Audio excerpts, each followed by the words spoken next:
So it's all about these snow squalls in the Great Lakes region, isn't it? Thank you for joining us. I'm Sheryl Plouffe, and these snow squalls continue.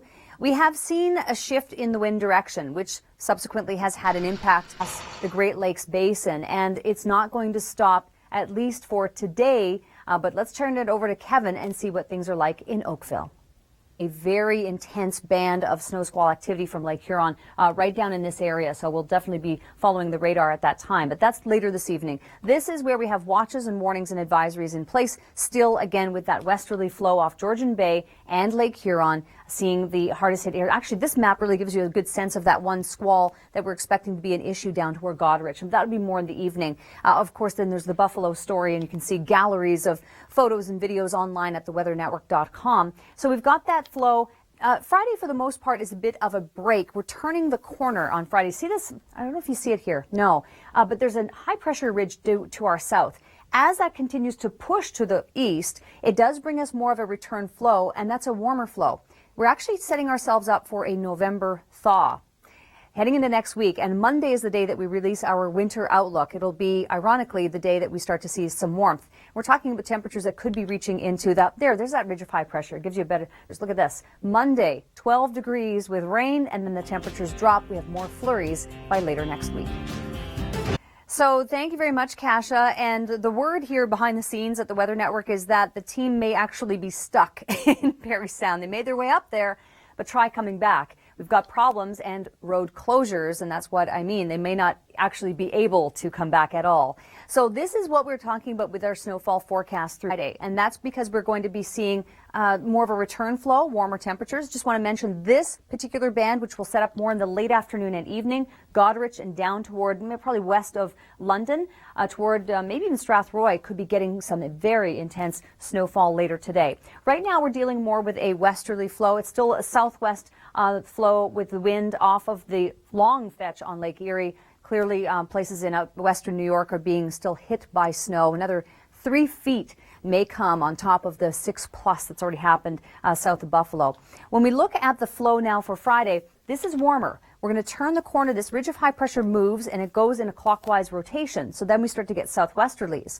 That brings up our temperatures. Look what happens next week. Yep, Monday, 12 degrees. When you have a prolonged and serious lake effect event like we've had pretty much all week, you can see very differing amounts of precipitation quite easily, because in lake effect bands, obviously, we have had a much more far-reaching impact as far as the snow totals. And then, of course, you've got the Buffalo story, which is just crazy because they've had over 6 feet already. Let's go out to Kevin in Oakville, though. We've looked at Cambridge. Let's see what it's like in Oakville. Yeah, we gotta love those double commutes. Double time, that's what we call it. Let's take a look at our short-term forecast. What can we expect? Possible. Why is that? Because we have a westerly flow right now with the wind, and it's southwesterly on the lower lakes, but let's say in these warned regions, westerly, but they're going to switch direction to more of a northwesterly. Once that happens, and that's timing-wise in the afternoon and evening, then some of those flurries are possibly going to be reaching into the GTA. I don't want to cover this because look at this. Okay, so again, these arrows show that flow, doesn't it? But then they switch again to the southwest, this time warmer, because the ridge of high pressure, which on this next map shows it a little bit better, the flow around high pressure is clockwise. So once this moves, you can see the flow brings back more of a southwesterly flow. So that brings up our temperatures. And we're going to be into a November thaw by next week. Temperature 12 on Monday with rainfall. There are some big changes coming with the weather pattern next week. We could even be talking about a November thaw. And after all of the cold and snow we've seen, it could be an interesting situation. I'll have more details on that for you in a moment. Let's first, though, go to Kevin and see what it's like outside. Yeah, we want to keep the car curling at a minimum, please. Let's go now further north. We're going to go to Parry Sound, and it's amazing how much snow has been falling there. This is probably the worst weather that I have reported from yet. Thank you, Kasha. And never have I seen you do a hit with your eyes closed. I can't blame you for it because, of course, the wind is whipping around and the winds are still going to be strong. Now, today we have a westerly flow, Parry Sound, where Kasha is likely going to be stuck. We do have these advisories in place, and in blowing snow, I know you can't see much of the color difference here, but there is a blowing snow advisory in place around Kitchener-Waterloo for later today. So we'll have out in those open fields, not going to be great. Parry Sound, west wind. And that's what's going to be the case by this afternoon and evening. The winds are going to shift direction. That's why Toronto, you see in your local forecast, the flurries in the evening period. That's why. It's brief. Friday's a bit of a break. We get a switch in the wind direction to southwesterly. And now we're going to talk about this thaw real quick. This high pressure ridge moves away. We get warmer flow, warmer temperatures. Oh, it's been such a week, hasn't it? With the lake effect snow and the cold. Now we're going to be talking about a potential November thaw next week with temperatures going into the double digits. For the time being, on the other hand, we have your mind. When you look at it, you'll say, that can't possibly be. People opening their doors and there's a wall of snow from top to bottom. Well, today we are dealing with some squall watches and warnings, and of course, Environment Canada doesn't issue them for Buffalo, the National Weather Service does, so this is just the Ontario portion here. But we have some watches and warnings, and also we're going to have to watch later today for this band of snow around Goderich with a shift in the wind direction. They're going to veer to the northwest, and there could be a huge band of snow developing there. Today we've got the westerly flow and some flurries for Toronto later. We have been seeing so much lake effect snow this week around the Great Lakes, and at times these winds are shifting direction, which of course is then impacting different regions with the snowfall. One of those regions is Barrie in Oakville with Kevin, and see what the conditions are like. So for it to take 4 times longer than average, and maybe it took you twice as long to get to your destination. Thankfully, though, we're going to be seeing some changes in the weather. 18, that's how it will feel. We've got the westerly flow. We have the watches and the warnings and the advisories still in place for snow squalls. We see a wind direction switch by later today in the afternoon and evening, more of a northwesterly, so this band of snow is worth watching toward Goderich. But what we've got here, again, Toronto down towards St. Catharines, some more flurry activity expected by later today as the winds are from the northwest. But what happens is we have this ridge of high pressure to our south. You'll see it on the next map, actually. It moves across to the east. With that, it's a return flow. That brings us more of a southwesterly. It draws up some heat, actually, from the south. And there's not a lot of heat, but some warmer temperatures. And as a result of that, we're going to be seeing rainfall. Now, considering that some areas in southern Ontario have seen excessive amounts of snow, this might not necessarily be a good thing because it could lead to flooding. 12 degrees in Toronto on Monday. No, you're right, Kasha, we don't have a choice. And that's the thing. With these winds over the relatively warmer waters of the Great Lakes, that's the problem that we have. So as long as we're in this cold pattern, we're going to continue to see the same. Snow squall watches, warnings, wind advisories now in place. So blowing snow and reduced visibility, a concern for later today. We've got, again, this band of snow. It did break for a while south of Buffalo. Now it's back. And it is going to bring down another 2 to 3 feet of snow on top of 6 feet already. So just think about that, 10 feet of snow. Amazing. Back toward Georgian Bay and Lake Huron. You'll see that, I think, in this map. See how it's more westerly, and all of a sudden, boom, we got a northwest wind. That will give us a pretty decent squall setting up in the southwest toward Goderich. We're concerned about that. That's why there is a squall warning in place for that region. And even see that well ahead of you. The temperatures have been cold. We've got wind chills here in the blues. So the winds are stronger in Manitoba and Saskatchewan than they are in Alberta.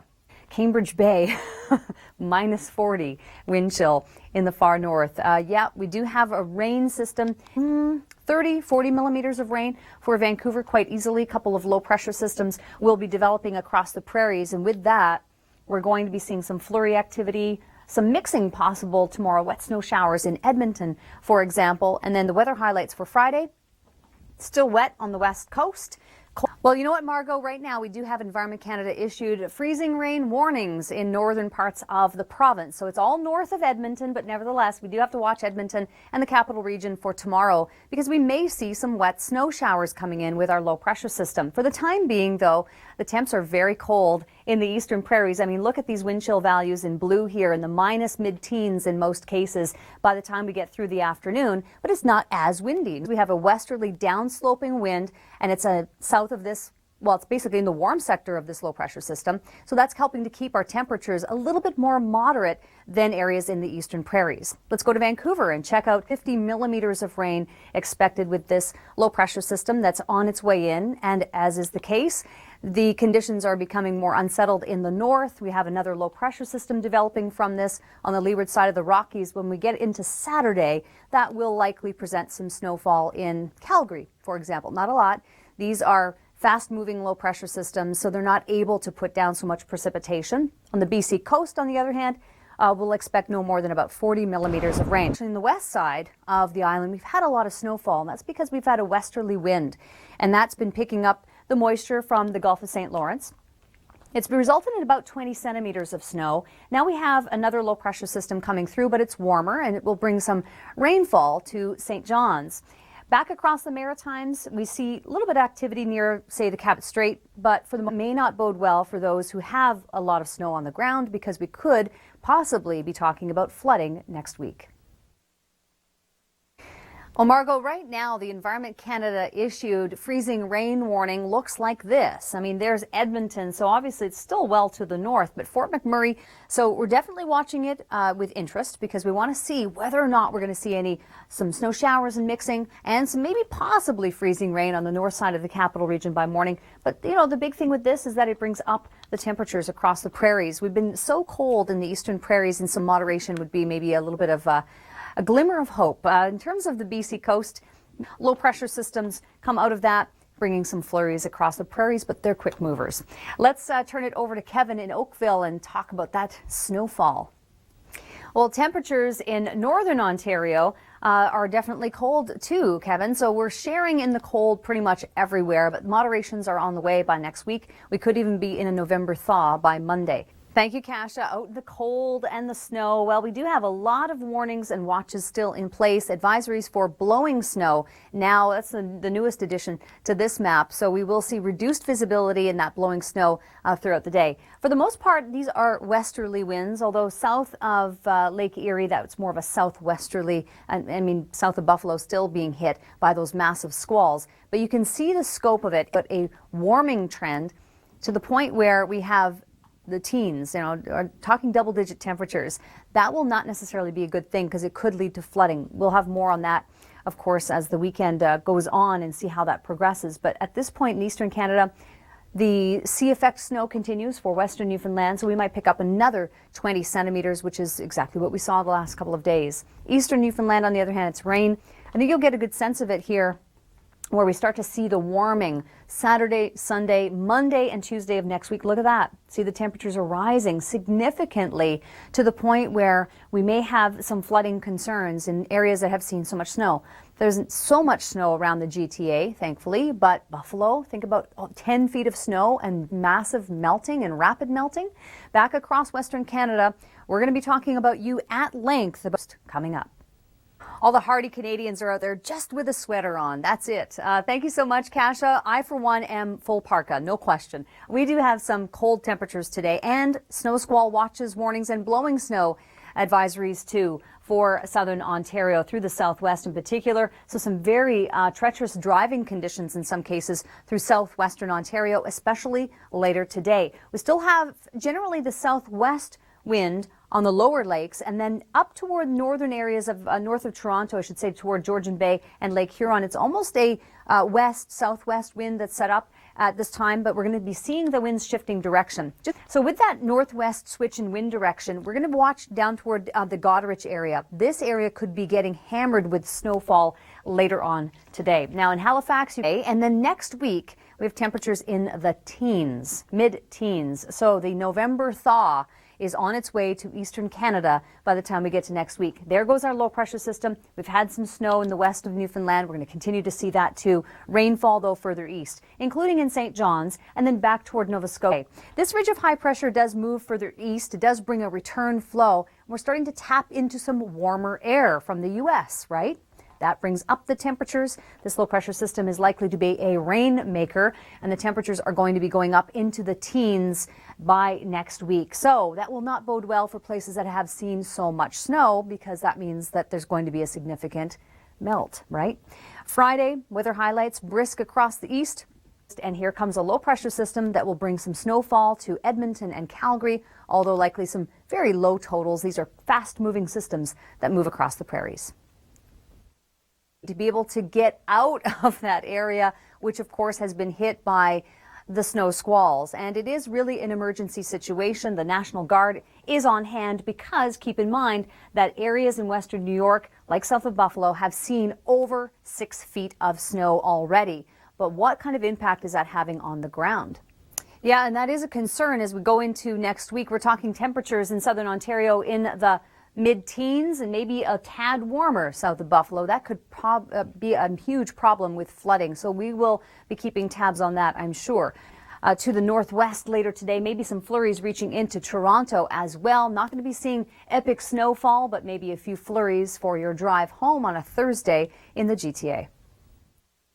This low pressure system is coming in, and with that we will be seeing the rain start in Victoria later today, and then tomorrow we really get into it, although I'm not convinced that you'll see as much in Victoria as much as Vancouver, because you typically are rain shadowed a little bit more in Victoria. But overall, we are headed for rain. We have some high elevation snow on the way as well, but we would not expect to see more than about 40 millimeters of rain from this next system coming in, and some breezy winds. We're going to go from west, but not in Edmonton proper. It's up to the north. So in the BC and Alberta Peace regions, and then back across to Fort McMurray and high level, we have freezing rain warnings in place. Now tomorrow morning, on the other hand, in Edmonton, we may expect some snow showers to roll through. Temperature-wise, far colder and windier in the eastern prairies than across Alberta. And we are going to be seeing the temperatures moderate because the low pressure system comes in. It almost moves near horizontally, really, and then it takes the temperatures up in Regina and Winnipeg that have been dealing so much with the cold. Let's go to Parry Sound. Buffalo has seen and will likely see 10 feet of snow by the time it's all said and done. We do have numerous watches, warnings, and blowing snow advisories in place. That's why we have this bullet of white from Goderich down into the southwest, where we may be seeing in excess of 30 centimeters of snow. So that will be a hard hit region. Back toward the east now, we're in Newfoundland with the sea effect. We've already seen about 20 centimeters from the last one. Still brisk across the east as our departing low is moving off the coast of Labrador. Cold in Ontario, but changes are coming because this ridge of high pressure moves off to the east. And with that, it draws up a warmer flow. There's concern about this, though, because if we get the temperatures to go into the teens, as we expect would be the case next week, where areas have had so much snow, we could be talking about a flooding situation next week. By contrast, in the west, don't we all have toque hair pretty much every day from, about mid-October onward? Maybe not. Looking at our highlights and temperatures, actually, unofficial high temperatures for yesterday, just to review. We've got a lot of cold. St. John's, 6 degrees. And Vancouver, some of the hottest temperatures were had there. It is a necessity with the kind of snow that we're talking about here, Kevin, for sure. So we have watches, we have warnings, we have advisories for wind, and so blowing snow is a concern later in the day. The winds are going to be veering to the northwest. That's why Friday it's wet on the BC coast, still cold in Ontario, and brisk winds in the east.